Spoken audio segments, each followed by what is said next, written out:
Let me know whenever. Thank you. Let me know when everybody's ready. Here you go. I'll put it there. You go. That's fine. Put it underneath. Let me know when everybody's ready. Everybody good? Vic, are you good? Yes, sir. Okay. Well, good morning. I'm Executive Chief Matt Slinkard, and wanted to thank you for joining us this morning. With me, I have Executive Assistant Chief Jim Jones over Investigative and Special Operations, Assistant Chief Darren Edwards over our Homeland Security Command, and Assistant Chief Ernest Garcia over Special Investigations. Now, let me begin this morning by saying, go Astros, right? Hey, y'all have to get a little more excited than that, right? Go Astros. There we go. All right. So on behalf of our Mayor, Sylvester Turner, and Police Chief Troy Fenner, we wanted to spend some time with you this morning discussing our preparations and safety and security planning during the American League Championship Series. But before I discuss those topics, I'd like to take a moment and pause and remind each of you that our Police Chief, Troy Fenner, and many members of our team, along with surviving family members of those officers recently killed in the line of duty in recent years, are in Washington, D.C. as we speak this week to honor those officers who paid the ultimate sacrifice for our city. And so we really want to pause, and we want to remind you and the citizens of Houston, please remember those officers that we tragically lost in the last several years as their names are added to the National Memorial in Washington this week, and our chief is there to do that. And please keep their surviving family members in your thoughts and prayers, along with Officer Wilbank's family, who we tragically lost to COVID this week. Please keep that family in your prayers as well.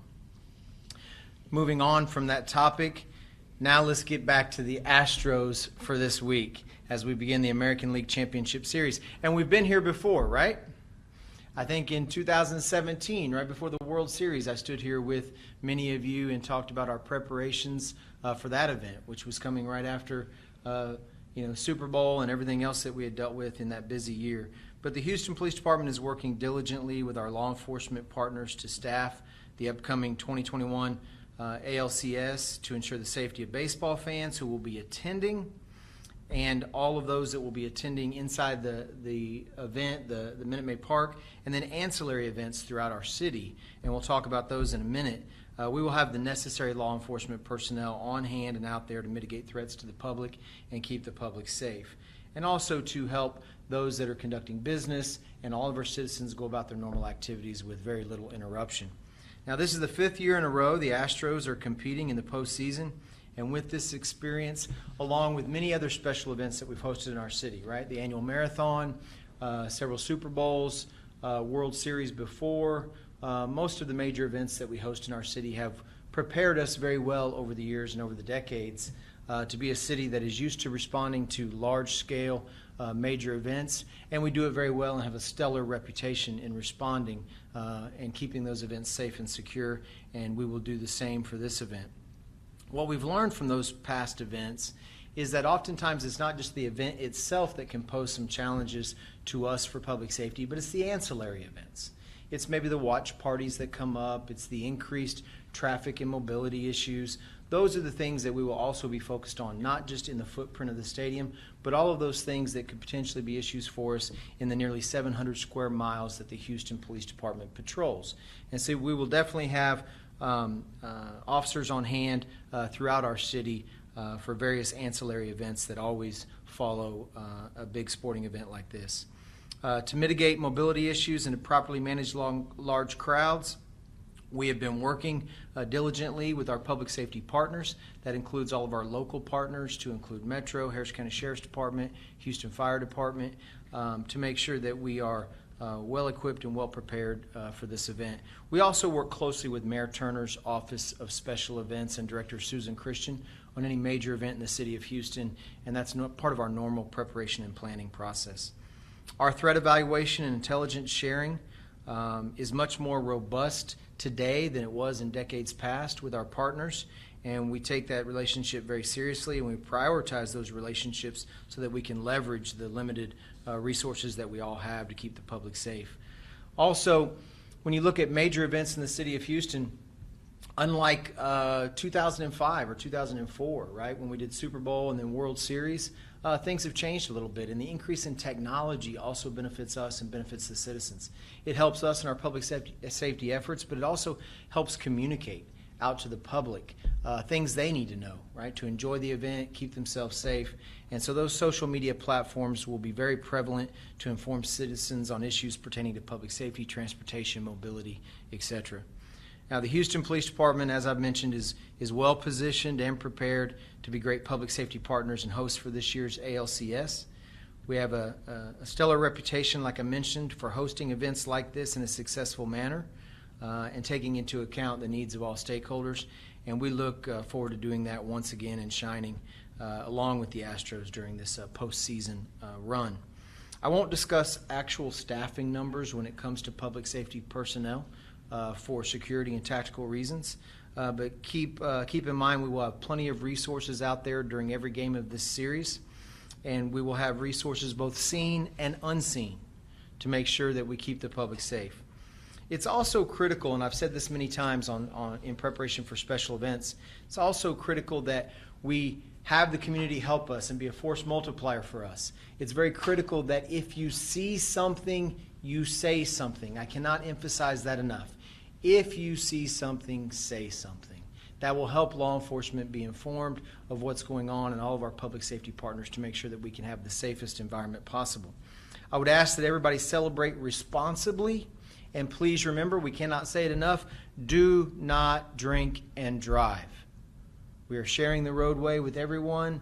Do not drink and drive. Please celebrate responsibly during this series.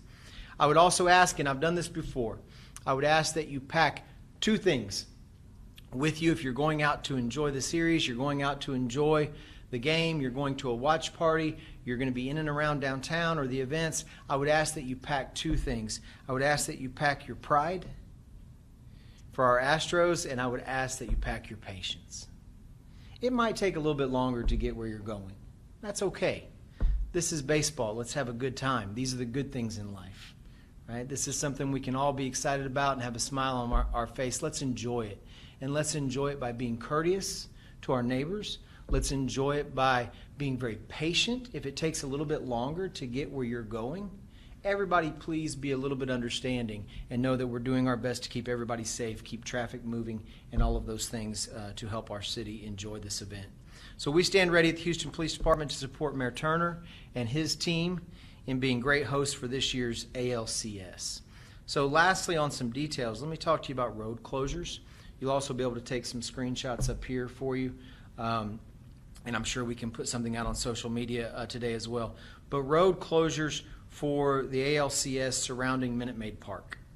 So Crawford between Texas and Congress closed for emergency vehicles only.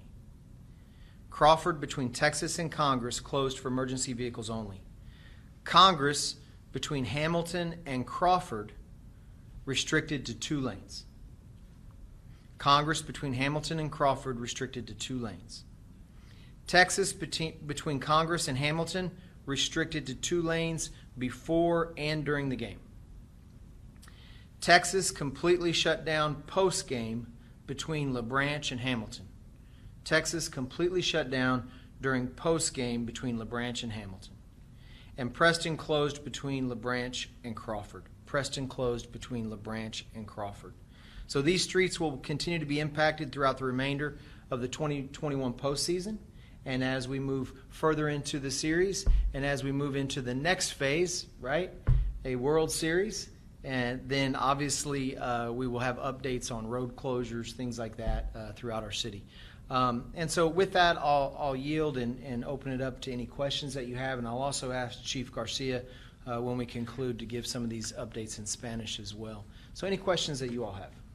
And pardon me if this was already addressed, but we've had a couple of serious incidents. David Castro was killed leaving an Astros game a while back, and there was a big fight. Can you just sort of speak on and talk to the people about an extension of what you were saying, to pack your patience, and it's just really not worth it to waste your life and to take someone else's life over something, you know, that might be so silly as just congestion in traffic, because there's going to be congestion in traffic. Sure. As it relates to the case that you referenced, obviously I won't speak about specifics on that case because it's now in judicial proceedings. so I won't speak about that case in specifics, but I will say that there's no police chief or police executive or police officer in America who could stand up here and tell you that they can prevent every random act of violence that's just senseless. You know, we try to put rational thought to something that is 100% irrational. It's very difficult for us to do that. There's none of us that, despite our best efforts, can ever prevent every single thing from happening. But rest assured, we will be out there, and we will be out there in great numbers, like I said, both seen and unseen, to thwart any possible threat, whether that be arguments during, arguments before, arguments after the game.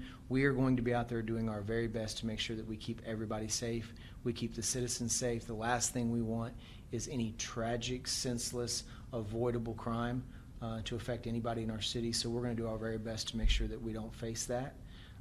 Impossible to prevent everything from happening, but we're going to do our very best to do that. Now, when it comes to fans and when it comes to fights or disagreements, I said this when I had this similar press conference in 2017.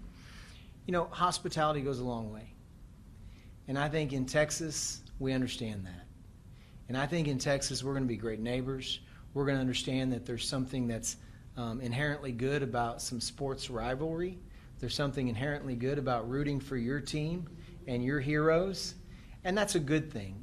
And when we have others in our city that are visiting, our mayor has said it many times, we are a welcoming city, we are a can-do city, and I think that our fans will be great, just like they always are. The greatest fans in the United States right here in Houston, Texas, and I think they will treat everybody with respect and with integrity, and that's what we would expect, and we will tolerate nothing less. So obviously we would take action if anything like fights or anything like that were to occur. But I think that fans in Houston, I think we set the bar very high, and I would expect that of our fans during this series. For those that are concerned about COVID and, you know, those measures, what can you tell us about, you know, the recommendations for, you know, when they're attending the game or these watch parties?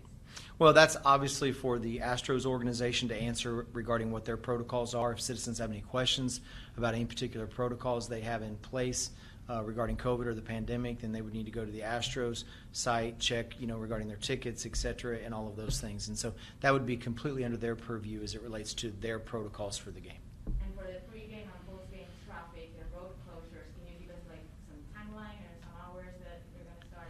Right. So pre-events today, really, you should be expecting for those things to really start around 3 to 4 o'clock this afternoon. And so expect that, you know, several hours before the event, anytime we have a game in our jurisdiction. So be ready for that. Those pre-game events that happen outside the stadium, but I've covered that in the road closures. But just be aware that people are going to start coming early. You know, if you're looking at a 7 p.m. game, don't expect that's when everybody arrives. Everybody starts arriving early. When people arrive at different times and staggered times, sometimes that helps us with mobility. Leaving the stadium is a little more difficult because everybody's leaving at the same time. But as I've said many times before, there are things that we are ready for simply because we have games in that stadium all the time, right? And we're used to that, so it's not like we created a new venue. We're used to the venue, used to the footprint, still holds the same amount of people. It's some of the ancillary things where you get additional crowds, or it's some of maybe the watch parties that happen in establishments throughout the city that also cause the need for additional resources, and we're ready for that. What new challenges are you guys facing? Maybe that new gun law? So obviously we're aware, and our officers are trained accordingly as it relates to the new law that went into effect on September 1 regarding carry and regarding you know, those that can carry firearms. However, it will not change our reaction to the game. It will not change. And in fact, thus far, we have not had any major incidents since the law went into effect on September 1st. That we've been overly concerned about. So our posture will still be the same, and we'll handle any incident we need to regarding firearms on an individual and case-by-case basis in the confines of the law and apply the law appropriately. But our officers have been trained, informed on the new law as it relates to carry in Texas, and so they're ready to deal with those eventualities. Any other questions before we go to Spanish? Chief, one other question that came up was about parking scams and parking attendants, and people should make sure that they're not being scammed. And we're going to be looking for that too, right? Absolutely. So we always, anytime we have a major event, we're looking for those that would be perpetrating scams, whether it be counterfeit merchandise, and selling those things. We'll have teams that are involved in investigating those potential crimes, whether it be ticket sales, etc., parking. Just make sure that you are thinking through where you're parking, what you're doing legitimately, who you're giving your money to. Be safe about that. Be safe walking in and around downtown. If you park far away and are walking to the event, please watch out for traffic. Remember, follow all pedestrian rules when you're downtown, in and around. Stay in crosswalks. Do those kinds of things. Help us keep the pedestrians and the motoring public safe, both. And again, I cannot emphasize it enough. You have to pack your patience if we're going to enjoy this the way that we should as a city, right? If we're going to have a great time. Pack your patience, and I think everybody will enjoy it. And please remember, the difference between an American League Championship Series or a World Series and, say, a Super Bowl, and I've said this before, for a Super Bowl, you know well in advance, many years, that you are hosting that event. With baseball, it's a little bit different. We get a very short time. We get a very short time to know that we are going to be hosting and that we need to prepare the necessary public safety posture. However, we don't wait on that, right? We anticipate our Astros to be right here where they are. And so we're excited about that. We anticipate the Astros to be there 5th year in a row. So we've been planning for quite some time, even though the timeline is shortened. And then remember, we do get a little bit of time to regroup and get ready for another game, because when you're dealing with baseball, not every single game is in your jurisdiction, right? Team travels and then comes back home. And so you get time to regroup and you get time to take a breath between the next event and the next game that you have to get ready for. Any other questions? I have one more question. Sure. And are you aware of any particular parking scams that have been going on? And also, it's, COVID, certain crimes have increased. Are there any particular crimes that you want to warn people about? So we deal with counterfeit scams like that anytime we have a large sporting event, and so we're pretty used to dealing with that and investigating appropriately. I don't have any current credible threat that we have one particular crime like that going on that's related to this ALCS. We don't have any credible threat related to this event right now that we are overly concerned about, but that doesn't change our posture, right? We lean forward from a public safety perspective in all of these events. We lean forward on making sure that we have the necessary resources out there for any eventuality. But no one crime or threat in particular that we are overly concerned about in preparation for this series. $80 for parking, is that legal? I don't know what the parking rate is for parking establishments, and I don't know what the legitimate rate is. So you would have to ask the owners of the lots, et cetera, what their contracts are, et cetera. I have no idea what the rate is. People can charge whatever they want, right? I don't know. I don't know what those legalities are, or the rules surrounding if you own a legitimate parking lot, what you can charge, what would be considered exorbitant. I don't know, but I'm sure you can find those out. Through the companies that own those lots, et cetera, but nothing that I would be able to tell you in specifics. Chief Garcia. Anything else? Okay, I'm going to let Chief Garcia do Spanish, and appreciate y'all very much. Y'all enjoy the series. We're going to do our part, and everybody have a good time.